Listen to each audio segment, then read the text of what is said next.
Hey everybody, welcome to another edition of Field of Dreams on ACTN. I'm Steve David, I'm your host. Today I want to talk about the Normalization Committee group that's supposed to be running our football. And we want to talk about some payment updates, give you some payment update viewers on what's going on with that. I have two special guests and they know a little bit more than me about that kind of stuff. Let me introduce my panel. Jefferson George, welcome to SetCheck. Thanks, Steve. Always a pleasure to be here. I hope you bring the information with you. I brought some receipts. Whatever you know, right? Yeah. Okay. And Angus E., welcome to Set Angus. Thanks for having me, Steve. Thanks to be on the, nice to be on the program again. It's been a little while.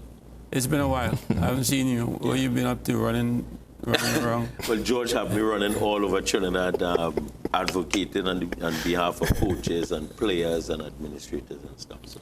Because the last couple of programs I've been calling out the guys who was involved, not involved, but there was a petition went around and to get people to get on the normalization, to get the normalization committee in place. And I say, everything's been silent and they haven't been doing nothing, they've been dragging. Mm-hmm. So I wanted to get people who was that interested in getting rid of Wallace administration to come out and do something about that. Mm-hmm. So I'm glad now that things are happening. Mm-hmm. And I know that I didn't even know until I read the article. So everything that I say today would be based on what I read. I have no inside information, and I hope you guys do, because my viewing audience would love to know what's going on with payments and all the different things and what Normalization Committee is supposed to be doing that they haven't done. Right. So, Jeff, let me open it up for you to start, and then we would just go through barbershop discussion kind of thing. Okay. Again, it's always good to have an opportunity to give to the public, pertinent information that they have been starved for. One of the good things that we can report is that the Normalization Committee has reached out, and we will be meeting with them later on today. All right, so that's on the positive column.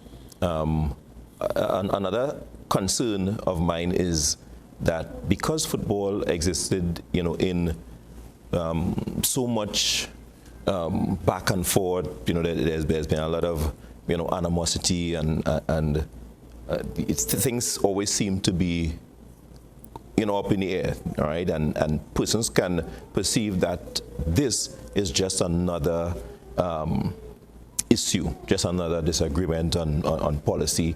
And I want the public to know that this, what we're going through here, every time we speak on behalf of individuals. These are families, these are persons with young children who aren't able to cope because they aren't receiving salaries which they work for, right? So I don't want this issue to be mixed up in, the type of partisan type of nature how we deal with things, So that's a couple of things that we'll probably be able to expand on as we go forward. Okay, Angus, you want to add? First of all, Steve, your opening remarks spoke about people who sign petitions and stuff. I wasn't one of those who signed any petition, but I was one of those people who felt that after we voted in the Wallace administration, I thought that they went off course. And why would I say something like that? Because the people had already spoken. We had voted out David John Williams because we saw that, what the stuff that he was doing that people didn't agree with. And when you win the battle, you don't need to keep fighting, you need to now progress. Mm-hmm. And I thought that we were focusing so much on John Williams and trying to persecute him, we actually forgot the mission that we had. So I would always speak out, whether it be, it would never be personal though, it would be just about what's happening in the football. And as George rightly said, we now have a new challenge with the Normalization Committee not giving that sort of respect that the players, the staff, the people who work in the office, the public deserve. And hence the reason why we're speaking out. It's not just about salaries has not been paid, and I think people look at it very from a myopic standpoint when they only point to that. It's about the level of disrespect that is been handed down with the lack of communication. Because if there was no Jefferson George and Steve David and all these other players who would have played football, there would be no need for a normalization committee. A normalization committee came in to normalize football, not themselves. But and it's true, but it's been over a year now. They've been here, and nobody have heard nothing. And it's only now that I guess we kind of jerked the rope and getting some movement. But my issue was big time was we just sat doing nothing. And when I started to do what I'm doing now, I it's a reflection of back in the day when Jack Warner came into business and he took over football, which he'd done a lot. But I said nobody's going to come in our country now and take over the football and or sit on it, because I think people, when Jack came and take over, everybody sat and allow him to do that. So my thing is, no, but that should never happen. So whether it's FIFA, whoever, it should never happen that we just sit and don't say nothing, sit on our mouth. Why are we doing that? Yeah, well, for me, that's one of the things that I believe this moment is going to bring about. That's I think, a positive change, because the public, they are fed up, right? The public has been abused, left out of things. If we recognize that football, sports in general, it's driven by the players. The players on the field are the most important people in any sport. If they are not there, there is nothing to go to look at. There is nothing to try to monetize. There is no sponsorship. There is nothing. And we seem to have it reversed in Trinidad and Tobago. Now, you mentioned Jack Warner. When we played under that regime, players were paid, right? There were incentives for performing well, right? And again, there are a lot of things that you may disagree with, but he understood that for investments to come into the football has to be doing well. You cannot ignore or disregard the player who causes you as an administrator have a job. You can't disregard him. I think that is where in our football administrations get it so wrong. And at this moment, you have these players literally, being taken advantage of, because they are the ones who are on the field. They're going out there, they're taking the heavy criticism when things don't go well, and still without any type of remuneration. That is totally unacceptable. And I think now is a moment when, as we are under normalization, let us fix this. Let us fix this. I think all these sentiments, Jefferson's, but because you started with Jack one, I'll go back there. Jack built his football acumen from zero. And it wasn't like he was placed there by someone, he was voted in. And I'm not doing an advert for Austin Jack Warner, but we need to compare at this point in time. And under him, a lot of guys were given a different level of exposure. The Caribbean football, because justice mustn't always be done, but it must always appear to be done. We used to have Caribbean tournaments. Jack fought for those things. Jack fought for us having a say in CONCACAF, a say in world football. We were one body because we have the largest block of teams besides Europe. And because of that, we had a different level of power. Players were given exposure and different things and all that kind of thing. And you see, since Mr. Warner is not there, what you're having now is businessmen coming in and running football and not involving football people. Steve David would be involved in football like Glenn Hoddle is and like John Barnes is in any other country. But they look at us as people who they believe because we played football, we don't have that level of intelligence to administrate, which is very wrong and it's very disrespectful. And this is what we keep having because people keep saying, okay, bring in the businessmen. And we keep bringing in the businessmen. Tim Key was a businessman. David was a businessman. Robert is now a businessman. And still they can't get it right because they don't want to respect the people. They don't want to come and ask us, Steve David, how it was done in his time and how can we improve it now because you would have lived there, seen the metamorphosis of it, see the change. You have the younger people like Jefferson George and Travis Mulray. All these guys are intelligent guys. And we need to have these people on board so that we can collectively, because we want the business people on board. We don't want to push them away. We want them on board. We need sponsorships. Okay. And I think that synergy needs to be bridged. And you made a good point, but don't you think it's time, or this is the time for those type of people, Jefferson and Travis and these guys, to try to form something? Because at the end of this normalization committee, we're going to have election. Yeah. And so we have to start preparing now. When are we going to start? And the preparation should be now. And that's a wise head, and that is what we have been doing. We have been mobilizing the people, hence the reason we have now started the Coaches Association, which, as you know, has been trying to come off the ground since before you were playing. Right. Now we have over 100 members. So it's starting to galvanize and people starting to realize, and as Georgie rightly and you said, we now getting the normalization, and in the past we got William Wallace and them to listen because we actually came together. We are too fragmented. I have long said that football fraternity, we operate as gangs. You know, you have the college league is a gang here and the Super League is a gang here. We have to have one coalition that would, so you have the head of each one form the board of the association.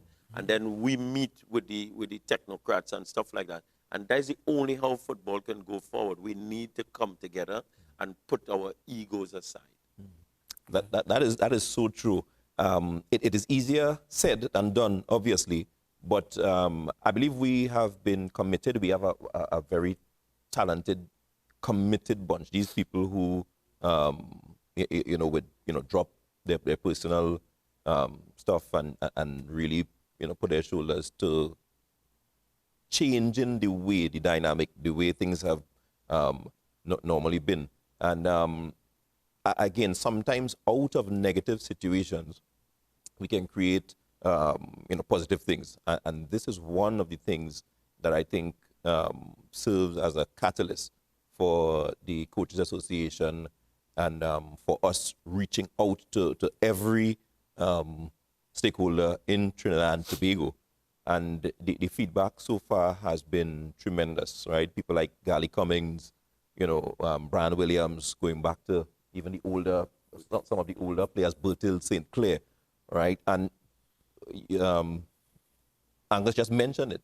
These are the people who have contributed greatly to our football, to the passion that we have, for the love that we develop for the game, right? And I believe that, tapping into their knowledge, their experience, their wisdom, we can set Trinidad and Tobago football back on that path that we desire. So you have the administrators, doing their part, and again, we continue to offer ourselves to help in whatever way that we can. And then we have the football instructors that would, go around that again, we are trying to bolster and bring together from the ground. And before we get into what we really have to get into, I like the conversation because now who do we have? I want to put you guys on the spot. Who do we have that you think could take over without corruption? Take this football fraternity or TTFA and make progress with it. And I want somebody young. I don't want no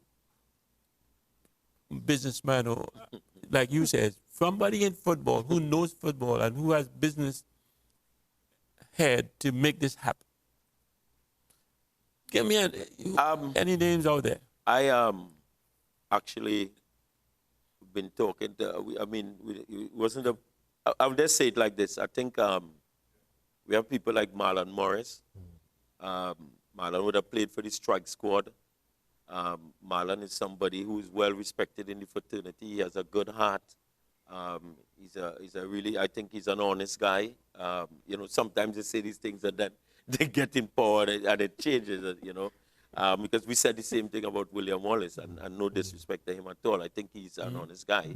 I just think he made some mistakes in his administration. So it's no, because I love the man, to be honest. But Marlon Morris, in my opinion, would have been somebody I would have liked to see, somebody like Shaka Hislop, who has the respect of the people of the country and respect of the people far and wide. He has served on committees in FIFA. He would be a fresh face. These guys would be fresh faces. Somebody like Clayton Morris, who has now gone into the Super League presidency. Clayton has shown that he's always been a guy. Everybody still call him Skipper. You know, he's still a guy. And then you have you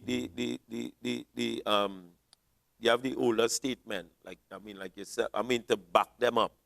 To give them advice, to be an advisory board, like people like Burton Sinclair, who's been through the mill, Gally Cummins, Mike Grayson, you know, these type of people could be on boards, on the statutory boards, to lend that advice. Keith Lucloy, I think he's a brilliant tactician. I think Keith Lucloy is a fantastic person when it comes to the technical aspect of the game and putting in programs and stuff like that.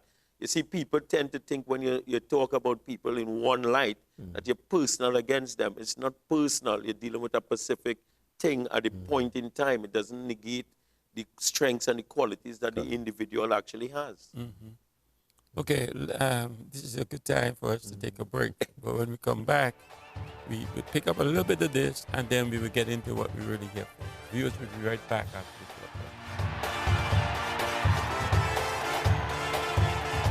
Back in our day, this stipend existed. Back in the day of the same Jack Warner, he used to give us, I was coming from Carenage, we used to get like $30 a day so that we can travel because we weren't professional players back then. We were playing little clubs, ECM, Motor, and whoever.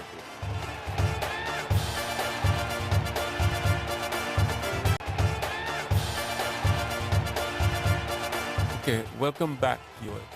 So before we move forward, just to end up what we were discussing, whoever out there should raise their hand and says, I am interested, and let me start moving towards that direction in forming some kind of support group for this presidency, because I would hate to wait until harder than they throw up their hands and then we have nothing. Yeah, I agree with Angus, and that is what we have been doing.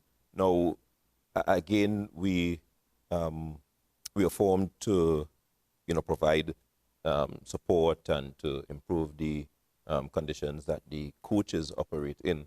But in doing so, we want to bring all of the game forward, and you see the players are without proper representation at this point in time.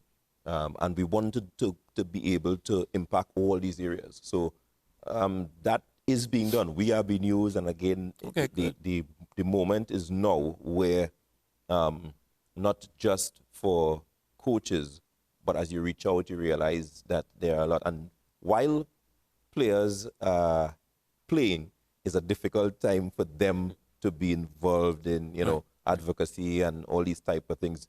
The risk also is for them that they can be victimized if they speak out against any one person and so on. But forming ourselves into organized groups can obviously mitigate against one person being targeted and that type of thing. So all of this is being discovered as we work, and I think if we use this time to rebuild proper networks around football, again, that will be a guardrail again against these type of ultimate leaders that we have produced in the post Jack Warner era, because the football in itself, the structures are weak, so that allows ultimate leaders to do exactly as they want without being called to account. And we need to develop a culture of accountability around football that is going to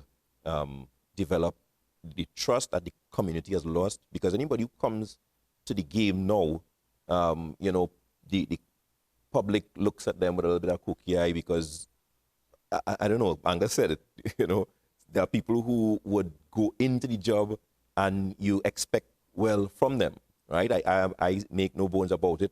I openly supported John Williams as well when he went in. I played with W Connection, somebody who was into football, somebody who took a club from a Fet Match team, and brought them to, win Caribbean titles and things like that. And I expected that this is somebody who was good for the job, right? It didn't work out. Again, these things happen, but it doesn't mean that he doesn't have any good qualities. Yeah. It doesn't mean that we discard him. It doesn't mean that we don't want him around, right? Again, he would have lost an election, and an election is part of that political process which gives us leaders. The person who is not successful in that election, they are not discarded or shouldn't be discarded and say, well, away with him, kind of thing. We need to develop the maturity to understand that we are all needed. Trinidad is too small to be a fragmented place. Football has enough challenges that we are going to have to come together to fix. So it's really, it's unproductive to, be going at each other's throat while football slides. And when it slides, the first people to suffer are the players and the coaches, those who are directly involved in it. Angus, this one is for you, but because when I stopped playing and then you guys came behind, I was looking at players who I feel could have played with us in my time. Yeah. And you were one I says, who's this kid? And then it's like, you could play with his back to the goal, you could play running at people like we did, and so on. So we follow footsteps. Yeah. But we leave footprints. Yeah. So I did the same thing. I followed footsteps of Alvin Cornell and Bobby Shukram, yeah. and I left my footprint, and you did the same. So and I also learned after, you're not afraid to speak out. Like my generation, the Gally Commons and the Selvage Figaro, yeah. They're not scared to talk to nobody. They stand up and they say what they feel, and if you don't like it, you don't like it. Yeah. And that's why I feel we always had a problem, not we, with a lot of Jack Waters one, that they're not scared of nobody. Yeah. So you're a man who speaks up. And, my judgment was right. So I want now to get into what we're here for. We're here for we have people who's not being paid. We have all kind of stuff that's going on that the public needs to know, or my viewers need to know about it all. Let's spill what we know about this and who hasn't been paid and all that. All right. Well, let me create the backdrop, because what the fans need to understand, the public need to know, is that this pandemic has totally decimated local football. Mm-hmm. All right? There is nobody, let me correct that, no of the local players are receiving salaries from their clubs. All right? Because those who are out of contract, they are not being paid by the clubs. Now, we had World Cup qualifying, and what would normally happen, the coach would call players in before these games to do, preparation, training, and things like that, maybe a month or so. This is a local group, right? Obviously, you wouldn't have the foreign players probably 5 or 6 days before these tournaments. Now, normally, these players would have been engaged with their local clubs, getting their salaries and so on, and then they would come for a short period of time with the national team. Because of the pandemic, they were called to a national training setup, which is not ordinary, which is not normal. But again, this is to facilitate for the lack of football that they would be having with their team. These players were called last year, early last year, to begin training. None of these players have received 1 cent, not 1 cent, from the national team, right? This is, for us, that is unacceptable, right? Because you have players who are making, the trek to and from training, and at times they train up to 4 or 5 times a week. They're all professional players? Right. Well, National? yeah, they are professional players because they would normally have contracts. But again, because of the situation that exists, there is no local leagues being played. Okay. So there is no salaries being drawn by these players at all, right? So the national team, the nomination committee would have promised the players a stipend. Right. That would help the players to and from training and also help make up a shortfall. Now, remember, this is not something to add on to a salary. This now becomes, the stipend becomes the guaranteed income right. for these players, which again is reasonable given the scenario that exists. That has not happened, right? As a matter of fact, a couple of weeks ago, the head of the nomination committee came out and announced that he's not obligated to provide any such stipend. And I think this is where the players became really concerned. The players became, disenfranchised because they've been holding out, telling themselves that there was something to be received afterwards, but then there was nothing. Now, there's another thing to this. When these players come out and train, remember, they are not guaranteed of selection into that final, whatever the squad might be, to go into the World Cup games. The persons who go into the games, they have the potential of receiving bonuses from the national team when that happens. So again, those local players are losing out twice because you put in the work, and again, fair enough, it is the coach's prerogative to select the players he thinks are best. But again, these players are being taken advantage of when you use these players in this type of way. So that is what we want to sort of to present, that persons would not really be aware of. Steve, my opinion is just be a little bit different about the local league, because I think I work in the local league, as you know, and I think it's a semi-professional league, to be honest, at best. It runs similar to how the A-League runs in America, where you contract players for a period of time, and once there's no football, then the players are not being paid. So I see it as a semi-pro league, which we developing players to hopefully get bigger and better stuff on the outside. So that is that. I think Georgie pretty much covered everything except for the fact that I think that back in our day, this stipend existed. Back in the day of the same Jack Warner, he used to give us, I was coming from Carnage, we used to get like $30 a day so that we can travel, because we weren't professional players back then. We were playing little clubs, ECM, Motown, and whoever it is. And as we evolved, I remember 1994 was the first time David Nackett actually came back to play for Trinidad and Tobago. Besides with the strike squad, that didn't work out for him at that point in time. And he could play in your time too, because he speaks out a lot. And when he came back, and we didn't know anything about TV rights, Steve. We didn't know anything about image rights and any of that sort.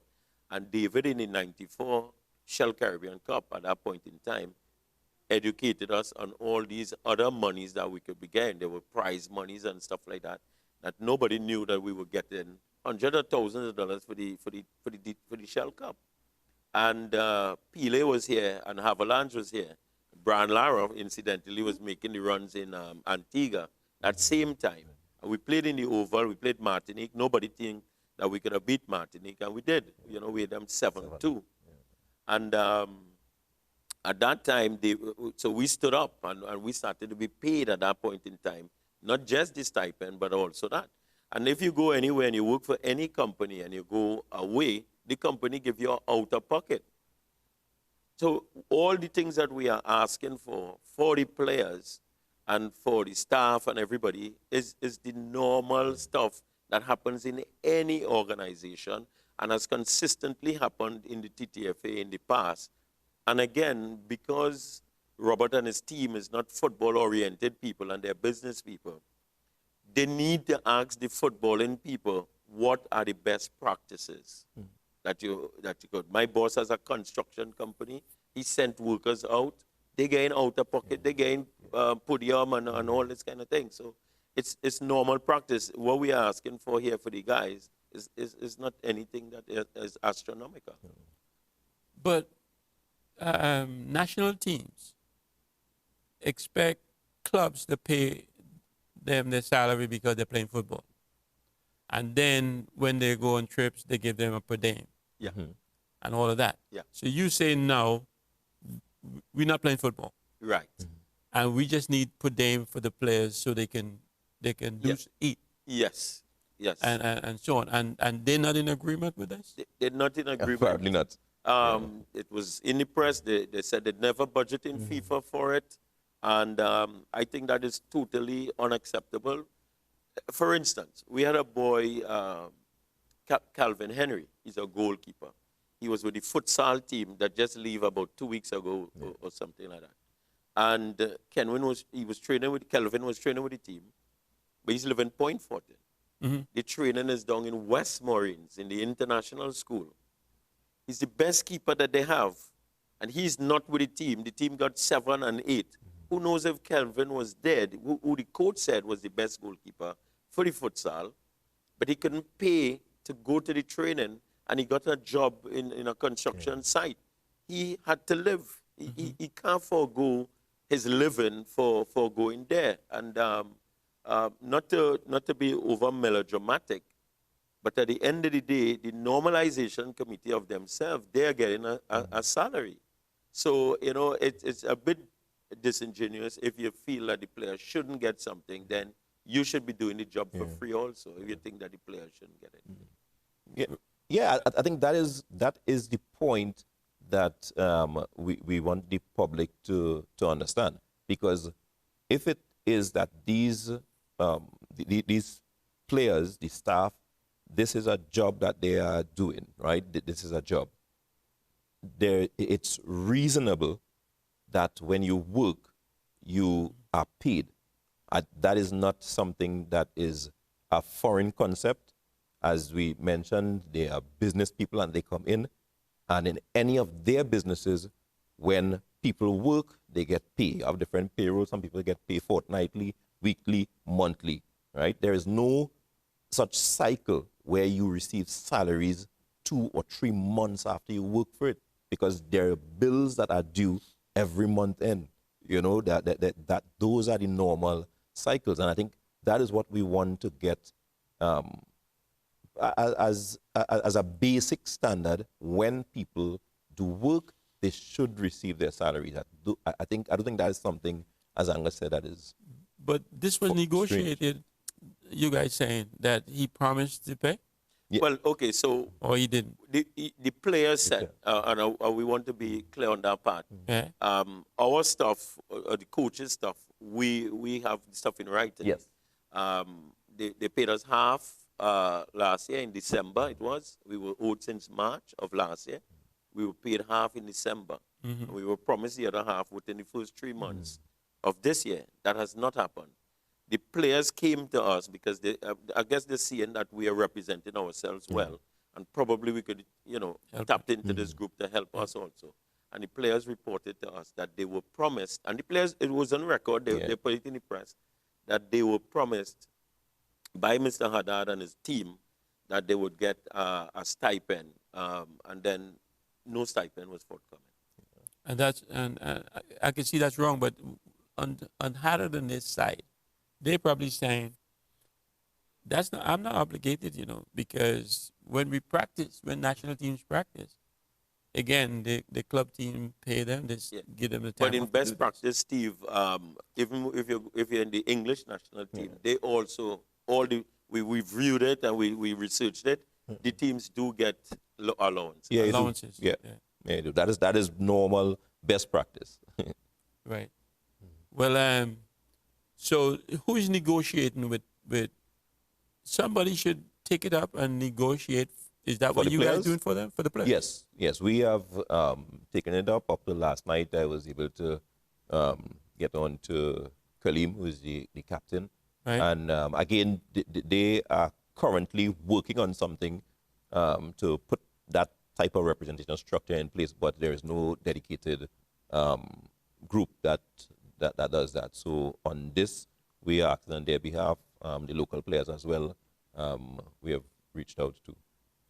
Okay, we take a break now, but when we come back, I want to continue this, and I also want to get into your business. Why are you not getting paid, and how we move forward with that as well. Viewers, we'll be right back after a short break.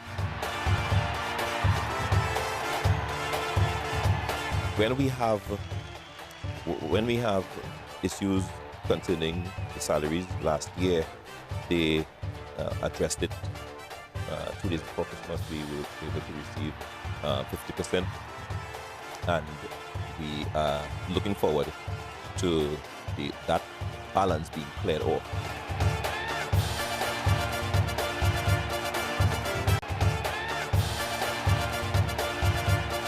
Okay, welcome back, viewers. All right, guys.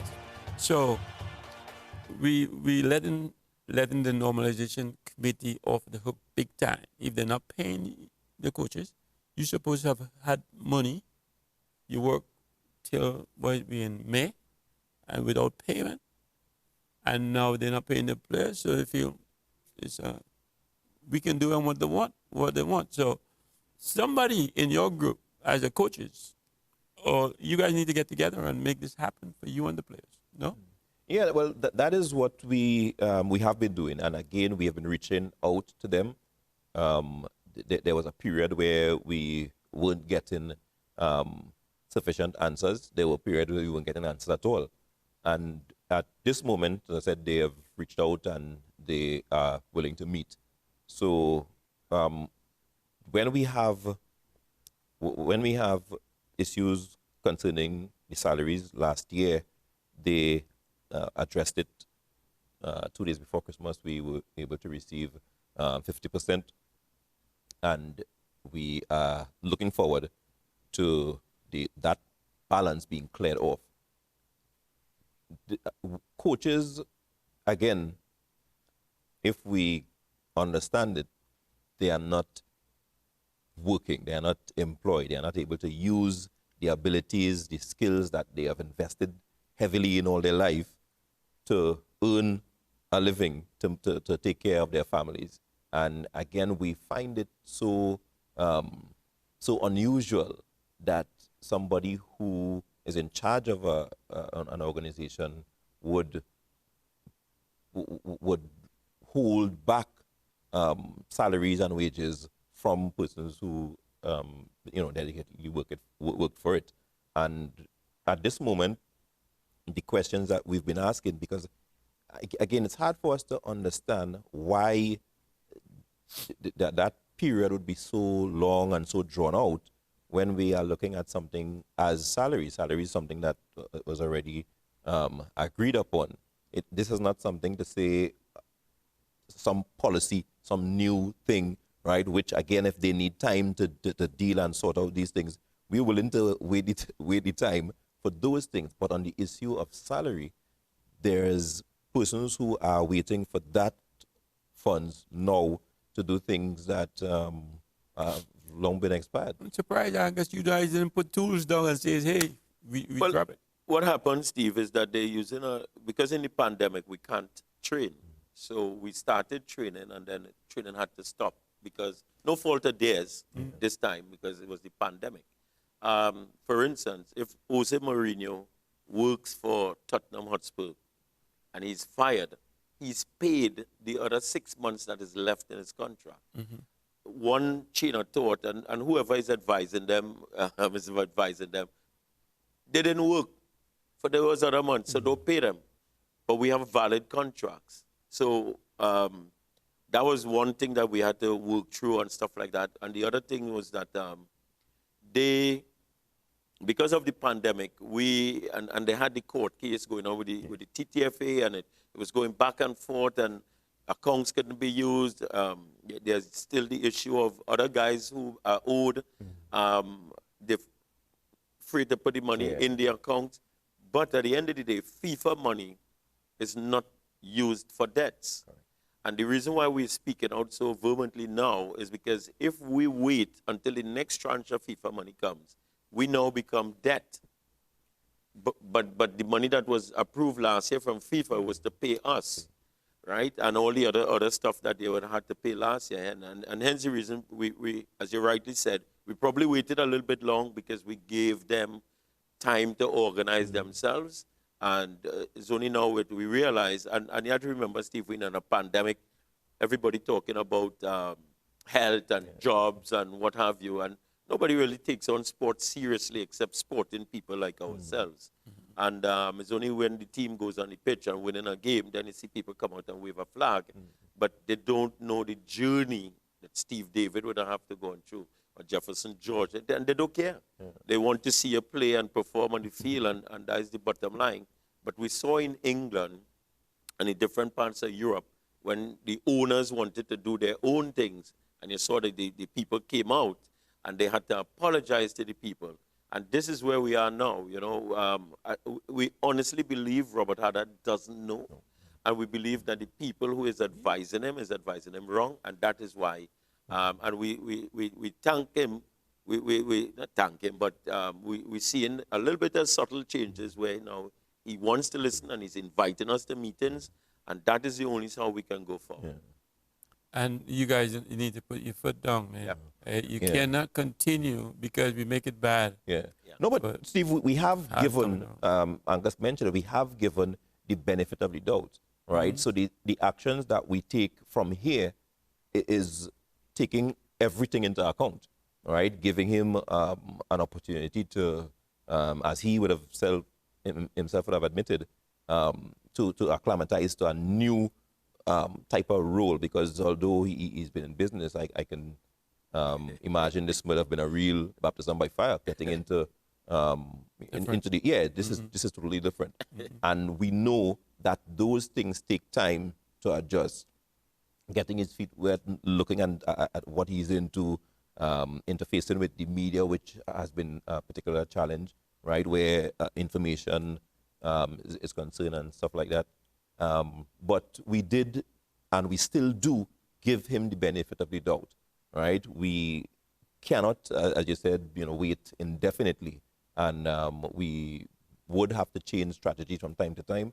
But at the end of the day, we would prefer that we operate in a manner that is amicable, and that we can, press forward with the business of football. This issues regarding salaries is one issue. We have a lot of other things to really get into where it concerns the actual running of football, and looking forward, post this normalization, to really get football back on its track. We've been down for a long time, Steve, and it's time we begin to lift our head up. Well, if you guys don't make it happen, that would affect the players. So I think it's very important that the coaches make it happen, get up to date, and then and help the players to get on board. Because we are in qualification, some kind of qualification going on. Correct. So I mean, I expect, as a group, you guys get together and make and do something. Yeah, we do. We are doing, as you mentioned, that we have the alliance with the KNBV, and from the 8th, which is Saturday coming, we're going to have some online workshops, right? We'll have 50 coaches having the opportunity to be, go through the material with the Dutch coaches in 3 lectures. We'll do 2, which would be catering to the grassroots coach, and we have one that would be more for the advanced level. So we have on the 8th, the 15th, and the 21st of this month. We're going to have those workshops taking place. Now, if I can imagine I'm a player and I'm saying, well, the coach isn't getting paid, but who am I to step up and say, even though we had players from back in the day like Jimmy Springer and these guys, they ain't get a football boots and they strike. Yeah. And we ain't playing. Yeah. Give us our boots. Otherwise, how are we going to play? So, I mean, I don't know if you have that kind of players who speak out like that.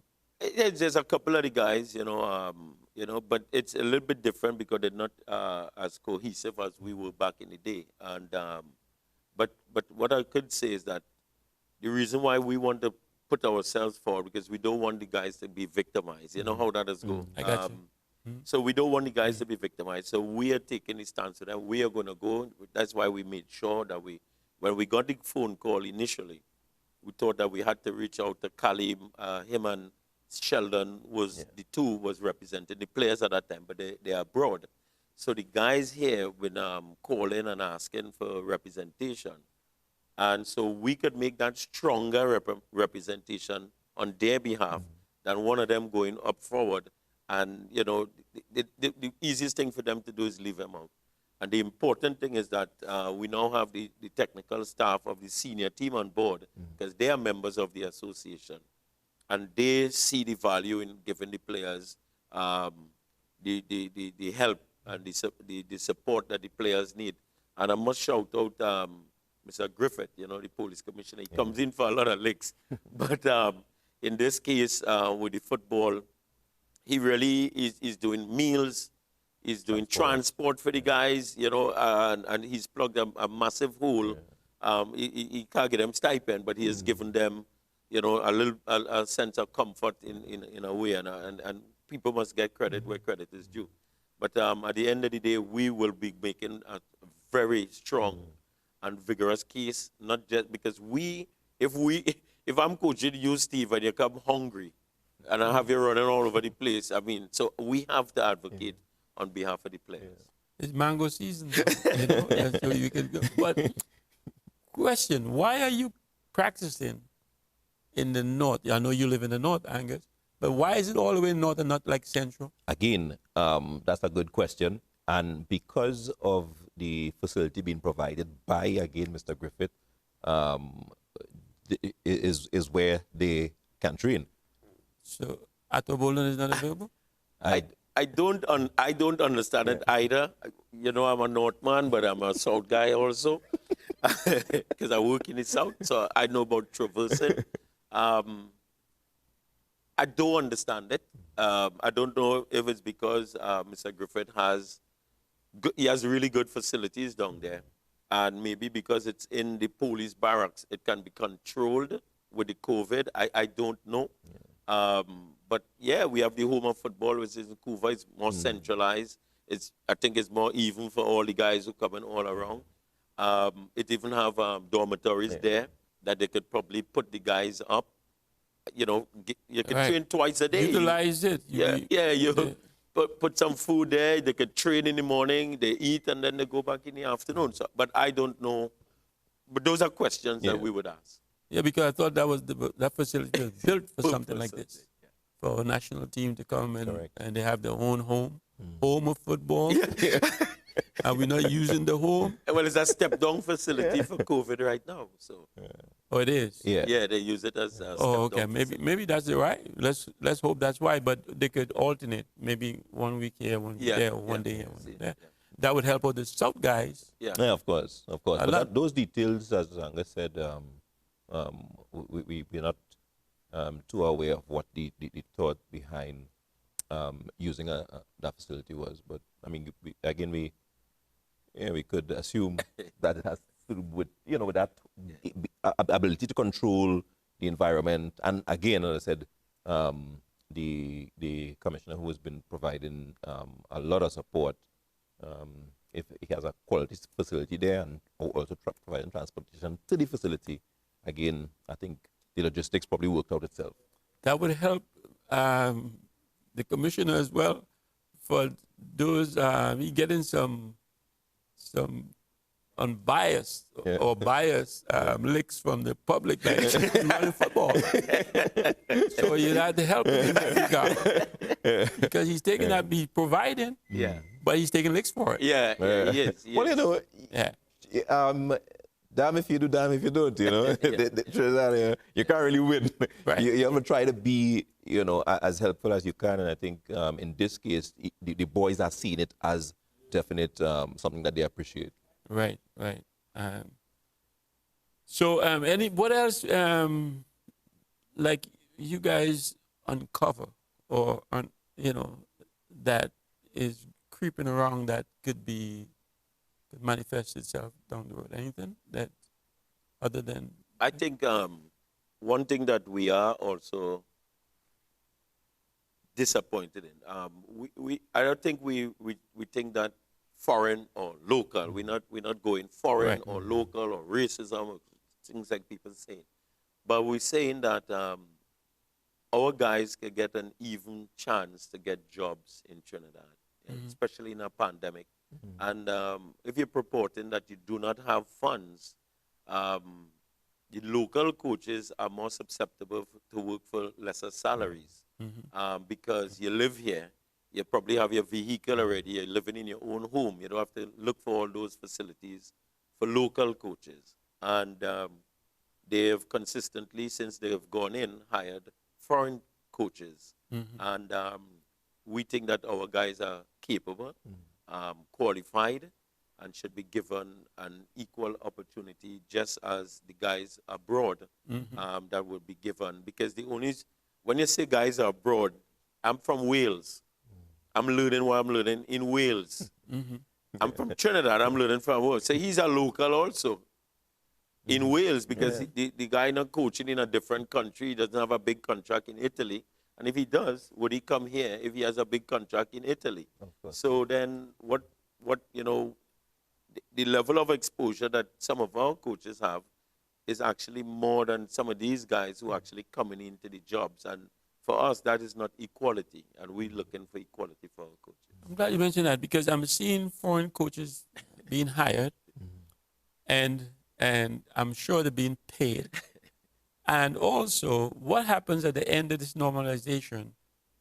Do they have contracts to continue on, or I hope that ends right then? What's going to happen? You guys have any idea? Yeah. Well, even before you reach to the end of the contract, as Angus mentioned, I think the prevailing thought here would be if you're saying that funds are short, it doesn't make sense to go hire a guy who you're going to have to provide housing for. You're going to have to give him a vehicle. He's going to ask you for the salary that he wants. You know, those two ideas don't go together. Oxymoron. Right? Yeah, they're oxymoronic.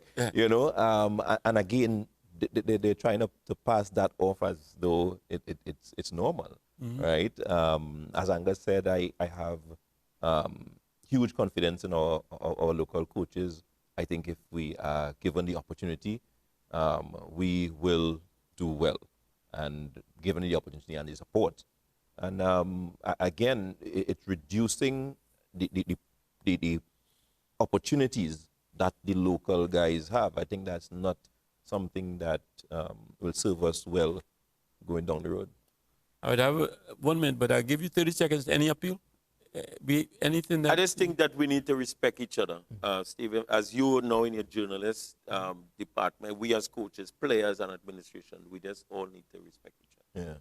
Yeah. I would like to say, Angus mentioned it to the public, right? You have a voice, right? Don't underestimate the power of us being united, right? We want to see football back again where we can be proud of our players, to put them out. And we have an opportunity. Use your voice, speak, and let us support our own. All right, that coming from Jefferson George and his group viewers. Viewers, thank you for tuning in, and thank you for tuning in every Monday night, and also thank you for looking at the repeats on a Saturday and Tuesday. Hey, two guys, thank you so much for being here. Thanks very As much. usual, appreciate it so much. ACTN, thanks for the opportunity. We have a Facebook page, you can check us out, and we have an email address, feederdreamspt@gmail.com, where you can drop us a line. This show has ended. Go in peace. My name is CJ.